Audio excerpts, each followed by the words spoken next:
Rotarian Dr. K. Srinivasan met and congratulated Rotary International President Dr. Bharat Pandya. மாண்பு எதிர்க்கட்சி தலைவர் mention பண்ணுங்க, எல்லா வருஷம் மென்ஷன் பண்ணுங்க. உட்காருங்க உட்காருங்க உட்காருங்க.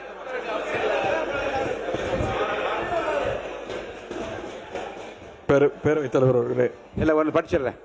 சிறப்பு கவன ஈர்ப்பு. தமிழ்நாட்டிலிருந்து நேபாளத்திற்கு சுற்றுலா சென்றவர்கள் வெள்ளத்தில் சிக்கியது குறித்து விழி 55 கீழ் அறிவிப்புகளை கீழ்கான உறுப்பினர் கொடுத்துள்ளார்கள். திருவாளர்கள் ஏவா வேலு அவர்கள், மாநில உறுப்பினர் கார்த்திகேயன், மாநில உறுப்பினர் சி.வே. கணேசன் அவர்கள், மாநில உறுப்பினர் தமிழ் அன்சாரி அவர்கள், மாநில உறுப்பினர் ஜவஹர்லா அவர்கள், மாநில உறுப்பினர் எடப்பாடி கே. பழனிசாமி அவர்கள், மாநில உறுப்பினர் அகிரி எஸ்.எஸ். கிருஷ்ணமூர்த்தி அவர்கள், மாநில உறுப்பினர் கே. சிவகுமார் அவர்கள், மாநில உறுப்பினர் ஆர். செல்லசுவாமி அவர்கள், மாநில உறுப்பினர் திருமதி லதா அவர்கள், மாநில உறுப்பினர் டி. ராமச்சந்திரன் அவர்கள், மாநில உறுப்பினர் மாரிமுத்து அவர்கள்.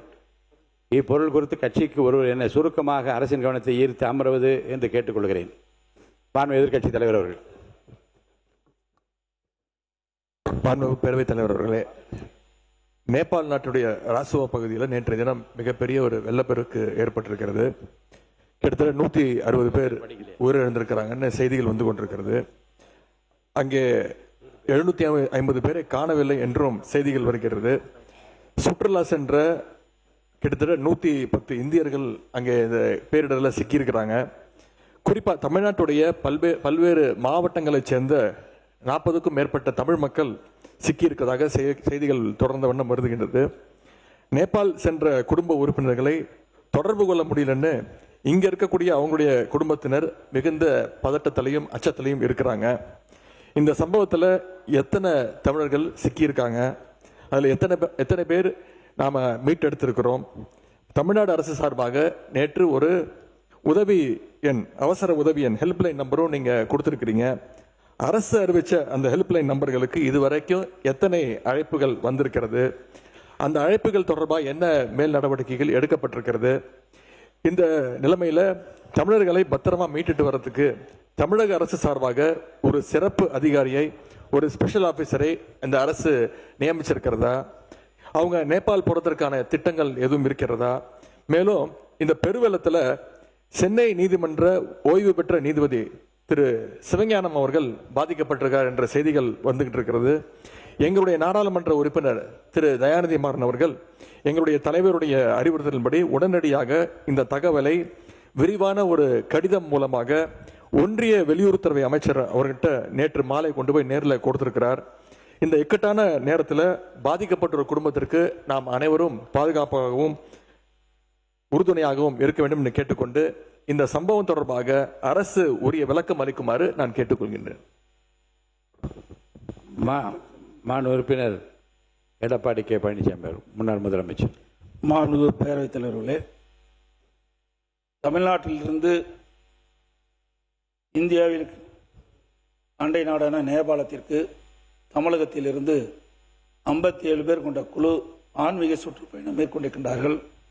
கும்பகோணத்தைச் சேர்ந்த 16 பேர், சென்னையை சேர்ந்த 4 பேர், திருவாரூர் 2, நெய்வேலி 1, சிதம்பரம் 11 பேர், புதுச்சேரியில் 3 பேர், சூளகிரியில் 2 பேர், நாமக்கல்லில் 1, மயிலாடுதுறை 7 பேர், தருமபுரி 2, திருவண்ணாமலை 1, திருச்சி 5 பேர், கிருஷ்ணகிரி 2 பேர், ஆக மொத்தம் 57 பேர் தமிழ்நாட்டிலிருந்து ஆன்மீக சுற்றுப்பயணம் மேற்கொள்வதற்காக நேபாளம் சென்றிருக்கின்றார்கள். அங்கே ரசுவா என்ற மாவட்டத்தில், நேபாள நாட்டில் ரசுவா என்ற மாவட்டத்தில் அங்கே மிகப்பெரிய பனிப்பாறை உருகி அந்த உருகிய நீர் கோதே கோசி என்ற ஆற்றில் திடீர் என்று வெள்ளப்பெருக்கு ஏற்பட்டு இதில் சுமார் 1000 பேர் காணவில்லை என்று பத்திரிகையிலும் ஊடகத்திலும் செய்தியில் வந்து விடுகின்றன. இந்த திடீர் வெள்ளப்பெருக்கில் தமிழகத்திலிருந்து நேபாளம் நாட்டிற்கு சுற்றுப்பயணம் மேற்கொண்டவர்கள் இந்த வெள்ளத்திலே 37 பேர் அடித்து செல்லப்பட்டதாகவும் 27 பேர் அங்கே பத்திரமாக இருப்பதாகவும் செய்தியிலும் ஊடகத்திலும் செய்திகள் வந்து கொண்டிருக்கின்றன. அவை 37 பேர் காணாமல் போயிருக்கிறார்கள். அதை மீட்பதற்குண்டான நடவடிக்கை எடுக்க வேண்டும். 20 பேர் பத்திரமாக இருப்பதாக தகவல்கள் அவர்களையும் மீட்டெடுத்து தமிழகத்துக்கு கொண்டு வரப்பட வேண்டும். அது மற்றும் கோவையில் உள்ள ஈசா மையத்திலிருந்து சுமார் 77 பேர் ஆன்மீக சுற்றுப்பயணம் மேற்கொள்வதற்காக நேபாள் நாட்டுக்கு சென்றிருக்கின்றார்கள். அவர்கள் என்ன ஆனார்கள் என்று தெரியவில்லை, தகவலும் கிடைக்கப்பெறவில்லை. ஆகவே இது வெளியுறவுத்துறை அமைச்சரோடு தொடர்பு கொண்டு நம்முடைய தமிழ்நாட்டிற்கின்ற ஒரு அதிகாரி குழு டெல்லிக்கு அனுப்பப்பட்டு மத்திய அரசோடு தொடர்பு கொண்டு வெளியுறவுத்துறை அமைச்சரோடு தொடர்பு கொண்டு நேபாள் நாட்டிற்கு சென்று தமிழர்கள் 57 பேரையும் மீட்டு தமிழகத்துக்கு கொண்டு வந்து சேர்க்கப்பட வேண்டும் என்று அரசுடைய கவனத்திற்கு கொண்டு வருவதோடு அந்த குடும்பத்தைச் சேர்ந்தவர்களெல்லாம் அந்த 57 பேர் சுற்றுலா ஆன்மீக சுற்றுப்பயணம் சென்ற அந்த குடும்பத்தைச் சேர்ந்தவர்கள் மிகுந்த பதற்றத்தோடு இருக்கிறார்கள். அவர் உறவினர்கள் பதற்றத்தோடு இருக்கின்றார்கள். ஆகவே அரசு வேகமாக துரிதமாக செயல்பட்டு ஆன்மீக சுற்றுப்பயணத்தில் மேற்கொண்டுள்ள அனைவரையும் பத்திரமாக மீட்டு தமிழகத்தில் கொண்டு வருவதற்கு இந்த அரசு முன் வர வேண்டும் என்று தங்கள் வாயிலாக அமைச்சருடைய கவனத்தில் கொண்டு வருகிறேன். சிவகுமார் அவர்கள். மாண்புமிகு பேரத்தலைவர் அவர்களே, தமிழ்நாட்டிலிருந்து ஆன்மீக சுற்றுலாவாக நேபாளம், தமிழ்நாட்டைச் சேர்ந்த தஞ்சை, மயிலாடுதுறை, கடலூர் போன்ற பல்வேறு மாவட்டங்களிலிருந்து 57 பேர் 3 வாகனமாக நேபாளத்தில் ஆன்மீக சுற்றுலா செய்துள்ளார்கள். அதில் நிலச்சரிவு ஏற்பட்டு பனிப்பொழிவால் திடீர்னு வெள்ளம் ஏற்பட்டனால் 57 பேரும் அதில் 20 பேர் பத்திரமாக மீட்டு ஆயுதப்படை காவல் நிலையத்தில் இருக்கப்பட்டதாக தகவல் சொல்லப்படுகிறது. மீதி 37 பேரோட நிலைமை என்ன என்றதை கவலைக்கிடமாக இருக்கிற குடும்பத்துக்கு தமிழக அரசு ஒரு குழு அமைத்து அவங்களை காப்பாற்றி இந்த 57 குடும்பத்துக்கும் தமிழக அரசு பாதுகாக்க வேண்டும், அவங்களுக்கு ஆறுதலாக இருக்க வேண்டும். உடனடியாக தமிழக அரசு நடவடிக்கை எடுக்கணும். அதே போல இந்த மாதிரி விஷயத்துக்கு காரணம் என்னன்னா, இன்னைக்கு இருக்கிற சுற்றுச்சூழல் தான் காரணம். ஆகவே காலநிலை மாற்றத்தை இதனால தான் திடீர்னு ஏற்படுது இந்த மாதிரி விஷயம்லாம். ஆகவே மாண்புமிகு இந்த 57 பேரில் 20 பேர் பத்திரமாக இருப்பதாக சொல்றாங்க. 37 பேர் நிலைமை என்ன என்றதை கூறி அவை கவனத்தை ஈர்த்து அமைகிறேன். நன்றி, வணக்கம். மாண்பு உறுப்பினர் ஆர். செல்லசுவாமி அவர்கள்.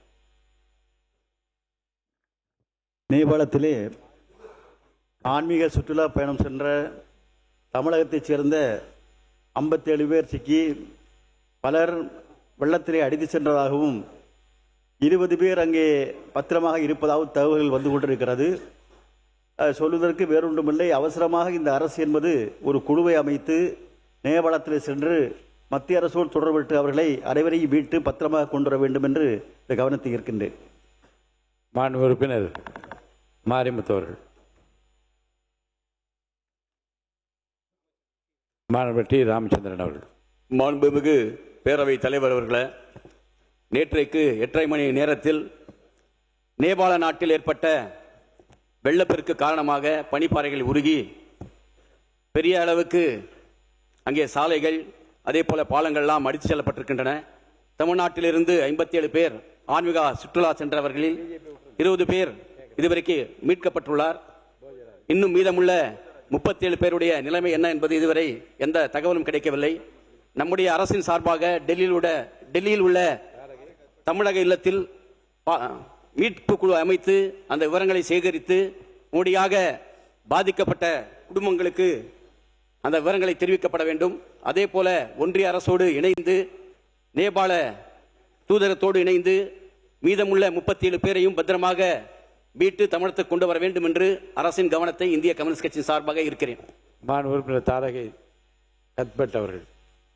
மாண்புமிகு பேரவைத் தலைவர் அவர்களே, இந்தியாவையே உலுக்கிய ஒரு மிகப்பெரிய ஒரு சம்பவமான நேபாளில் ஆன்மீக சுற்றுலா சென்ற நம்மளுடைய சுற்றுலா பயணிகள் 57 பேரை காணவில்லை என்பது உண்மையிலேயே பதைப்பதைக்கக்கூடிய ஒரு விஷயமாக இருக்கிறது. அதுவும் தமிழ்நாட்டிலிருந்து தஞ்சாவூர், மயிலாடுதுறை போன்ற இடங்களிலிருந்து காணவில்லை என்ற தகவல்கள் வருகிறது. உடனடியாக இந்த அரசாங்கம் உண்மையிலேயே தமிழக அரசு நிறைய அதுக்கான நடவடிக்கைகள் எடுத்ததாகவே சொல்லி நம்முடைய அமைச்சர் அவர்கள் வாயிலாக தெரிந்து கொண்டேன். போர்க்கால அடிப்படையில் உடனடியாக ஒரு ஹெலிகாப்டரை அங்கே அனுப்பி நம்மளுடைய தமிழகத்தில் சுற்றுலா சென்ற அவர்களை உடனடியாக மீட்க வேண்டும் என்று காங்கிரஸ் பேரியக்கத்தின் வாயிலாக நான் கேட்டுக்கொள்கிறேன். அதே போன்று ஒரு சின்ன ஒரு சஜஷனை இதில் சொல்லலாம் அப்படின்னு நினைக்கிறேன். ஏன்னா ஃபோர்காஸ்ட் வந்து நமக்கு இப்போ காலநிலை மாற்றம் வந்து எப்போவுமே வந்துட்டு இருக்கு. அதனால சுற்றுலா நம்ம காலநிலை வந்துட்டு எவ்ரி மந்த் வந்துட்டு இந்தந்த ஸ்டேட்ல இப்படி இருக்குன்னு சொன்னேன்னா இப்போ எல்லாருமே சுற்றுலாவுக்கு போறாங்க.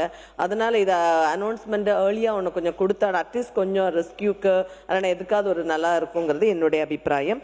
எனவே இந்த காணாமல் போனவர்களை உடனடியாக மீட்பதற்கான நடவடிக்கை தமிழக அரசு எடுக்க வேண்டும் என்று பேரவை தலைவர் வாயிலாக கேட்டுக்கொள்கிறேன். மாண்பு போஜராஜன் அவர்கள். பேரவை தலைவர் அவர்களே, மாண்புமிகு பேரவை தலைவர் அவர்களே, இது ஒரு துயரமான செய்தி. இதில் மத்திய அரசு முழுமையாக ஈடுபட்டு வெளியுறவுத்துறை அமைச்சரை பிரதமர் அவர்கள் பணித்து அவர்கள் சில முயற்சிகளை எல்லாம் மேற்கொண்டிருக்கின்றார்கள். ஏற்கனவே உறுப்பினர்கள் சொன்னது போல் தமிழர்கள் என்பது ஈஷாவிலிருந்து தான் அதிகமாக சென்றிருப்பதாக தகவல் இருக்கின்றது. அவர்கள் ஈஷாவை சார்ந்த மரியாதைக்குரிய சத்குரு அவர்கள் நேரடியாக சென்று அந்த முயற்சியினை, பாதுகாப்பு முயற்சியினை எல்லாம் மேற்கொண்டிருக்கின்றேன் என்று சொல்லியிருக்கிறார்கள். அதனால் நாமும் நமது அனுதாபத்தை தெரிவித்து மத்திய அரசும் மாநில அரசும் எந்த அளவுக்கு உதவிகரமாக நாம் இருக்க வேண்டும் என்பதை நாம் முயற்சி செய்து இந்த சபை எல்லோரும் ஒன்று சேர்ந்து அந்த உதவி செய்ய வேண்டும் என்று பேரவைத் தலைவரை கேட்டு உறுப்பினர் தமிமின் அன்சாரி அவர்கள். மாண்புமிகு பேரவைத் தலைவர் அவர்களே, நம்முடைய தமிழ்நாட்டிலிருந்து நேபாளத்துக்கு ஆன்மீக சுற்றுலாவாக சென்ற 57 பேர் அந்த பெருவெள்ளத்தில் சிக்கியிருப்பது நம்முடைய தமிழ்நாட்டு மக்களுடைய உள்ளங்களை உலுக்கி இருக்கிறது. அவர்களில் பெரும்பகுதியினர் டெல்டா மண்டலத்தை சேர்ந்தவர்கள். அதிலே 11 பேர் என்னுடைய சிதம்பரம் தொகுதியைச் சேர்ந்தவர்கள். நேற்றிலிருந்து அவர்களுடைய உறவினர்கள் அத்தனை பேருமே பதைப்பதைப்பில் இருந்து கொண்டிருக்கிறார்கள். முழுமையான தகவல்கள் வரவில்லை. அவர்களிலே சிலர் மீட்கப்பட்டிருக்கிறார்கள், சிலர் தேடப்பட்டு கொண்டிருக்கிறார்கள் என்ற தகவலின் மூலமாக நம்முடைய குடும்பத்தினர் அதில் யார் யார் காப்பாற்றப்பட்டிருக்கிறார்கள், யார் யார் தொடர்ந்து தேடப்பட்டு கொண்டிருக்கிறார்கள் என்ற குழப்பத்தில், கவலையில் அவர் இருக்கிறார்கள். எனவே நம்முடைய தமிழ்நாடு அரசு ஒன்றிய அரசோடு கலந்து வெளியுறவுத்துறை மூலமாக இந்த விஷயத்தில் உண்மை நிலையை கண்டறிந்து அவர்களெல்லாம் பாதுகாப்பாக நம்முடைய தமிழ்நாட்டுக்கு கொண்டு வந்து சேர்க்க வேண்டும் என்று தங்கள் வாயிலாக அரசின் கவனத்தை ஈர்த்து அமர்கிறேன். நன்றி. மாண்புமிகு பள்ளிகள் பேசுறீங்களா? மாண்புமிகு எதிர்க்கட்சி தலைவர் ஜவஹர்லால் அவர்கள்.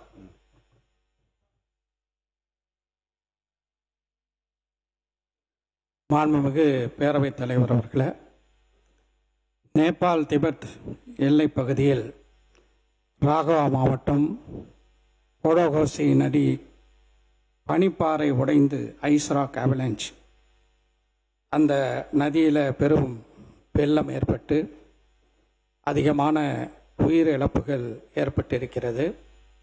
அதே போல் ஏராளமானோர் காணாமல் போயிருக்கிறார்கள். இதில் நம்முடைய தமிழ்நாட்டைச் சேர்ந்த கும்பகோணம், தஞ்சாவூர், திருச்சி, கடலூர், சிதம்பரம் உள்ளிட்ட பகுதிகளைச் சேர்ந்த 57 பேருக்கு மேற்பட்டோர் காணாமல் போயிருப்பது மிகுந்த பதட்டத்தை ஏற்படுத்தியிருக்கிறது. கைலாஸ் மானசரோவருக்கு ஆன்மீகம் பயணம் சென்றவர்களுடைய நிலையும் என்னவென்று தெரியவில்லை என்ற பதட்டத்தை ஏற்படுத்தியிருக்கிறது. இதில் உயிரிழந்தவர்களுக்கு மனிதநேய மக்கள் கட்சியின் சார்பாக என்னுடைய ஆழ்ந்த அனுதாபத்தை தெரிவித்துக் கொள்கிறேன். அங்கு சிக்கியிருக்கக்கூடிய தமிழர்களை போர்க்கால அடிப்படையில் மீட்டு தாயகம் கொண்டு வருவதற்கு இந்த அரசு உறுதியான வேகமான நடவடிக்கைகளை மேற்கொள்ள வேண்டிய அவசியத்தை இந்த அரசின் கவனத்தை ஈர்த்து அமர்கிறேன். Rotarian Dr. K. Srinivasan met and congratulated Rotary International President Dr. Bharat Pandya.